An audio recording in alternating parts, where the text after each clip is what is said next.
84খন আসনক লৈ শংকিত বিজেপি 84খন আসনত শাসক বিৰোধীৰ জীৱন মৰণৰ যুঁজ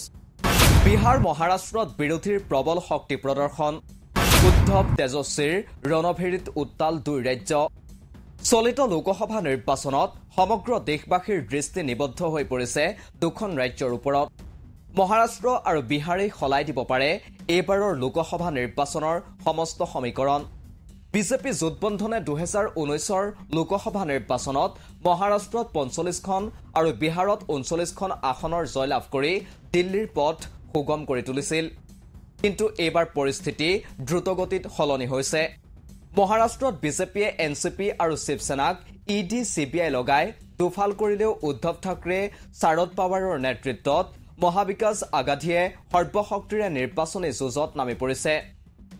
মহাৰাষ্ট্ৰৰ 48খন আসনৰ বাবে হৈ থকা তয়াময়া যুঁজত বিৰোধী মিত্ৰজোঁটক নেতৃত্ব দিছে শিৱসেনাৰ নেতা উদ্ধৱ ঠাকৰে বুধবাৰৰ নিশা কোলহাপুৰত বিশাল সমাৱেশ অনুষ্ঠিত কৰি উদ্ধৱ ঠাকৰে মাৰাঠা ভাষাত কঠোৰ সমালোচনা কৰে প্ৰধানমন্ত্ৰী নৰেন্দ্ৰ মোদীক প্ৰধানমন্ত্ৰীক কোনে কি খাইছে তাত চকু দিয়াৰ সলনি মূল ইছ্যুক লৈ কথা ক'বলৈও আহ্বান জনায় একেখন সমাৱেশত উপস্থিত থাকি আপ নেতা সঞ্জয় সিঙে प्रधानमंत्री मोदी भूत चोर आख्या दे सुनाए एटा साधु कथा जी और उनकी पार्टी सारे विपक्ष को जेल में डालना चाहती है मुझे तो प्रधानमंत्री जी के ऊपर एक छोटी सी कहानी याद आ गई एक बार एक लड़का सारे विपक्ष को जेल में डालना चाहते हैं मोदी जी एक बार एक लड़का ट्रॉफी लेके अपने पापा के पास पहुंचा उसने कहा पापा मैं फर्स्ट आया पापा मैं फर्स्ट आया दौड़ में मैं फर्स्ट आया पापा ने कहा बेटा बहुत बहुत बधाई तुमको ये बताओ तुम्हारे साथ प्रतियोगिता में कितने लोग थे बोले पापा मैं अकेले दौड़ रहा था फर्स्ट आया फर्स्ट आया फर्स्ट आया वो अकेले चुनाव लड़ना चाहते हैं सारे विपक्ष को जेल में डालना चाहते हैं मैंने सुना था कोई कार चोर होता है कोई बाइक चोर होता है कोई सोना चोर होता है कोई घर में घुस के चोरी करता है प्रधानमंत्री और उनकी पार्टी चोर है पूरी की पूरी पार्टी चोरी कर ले जाती है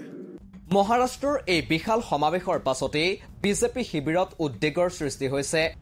কিয়নো মহাৰাষ্ট্ৰৰ 48খন আসনৰ সৰহ সংখ্যক বিৰোধীয়ে লাভ কৰিলে নৰেন্দ্ৰ মোদীৰ সকলো অংকত খেলিমেলিৰ সৃষ্টি হোৱাটো নিশ্চিত একেই পৰিস্থিতি বিহাৰতো বিহাৰৰ 30খন আসনৰ ভিতৰত এনডিএ 2019ত লাভ কৰিছিল 39খন আসন কিন্তু এবাৰ পৰিস্থিতি সুকিয়া বিৰোধী মিত্ৰজোঁটৰ নেতৃত্ব লৈ সৰ্বশক্তিৰে ৰণাংগনত নামি পৰিছে তেজস্বী যাদৱ তেজস্বীৰ প্ৰতিখন সভাতেই অভাৱনীয় জনসমৰ্থন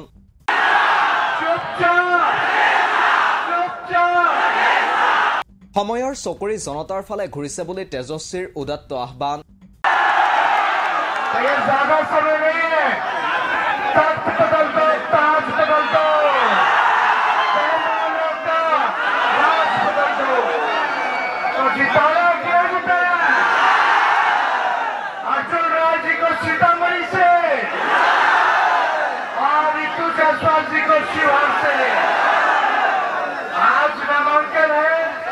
এনেদৰে এতিয়া বিহাৰৰ 40খন আৰু মহাৰাষ্ট্ৰৰ 48খন আসনক লৈ শাসক বিৰোধীৰ মাজত চলিছে জীৱন মৰণৰ যুঁজ এই দুই ৰাজ্যত যিয়ে শেষ হাঁহি মাৰিব তাৰ বাবে মুকলি হ'ব দিল্লীৰ সিংহাসনৰ পথ নিউজ ডেস্ক ৰিপৰ্ট দি ক্ৰছ কাৰেণ্ট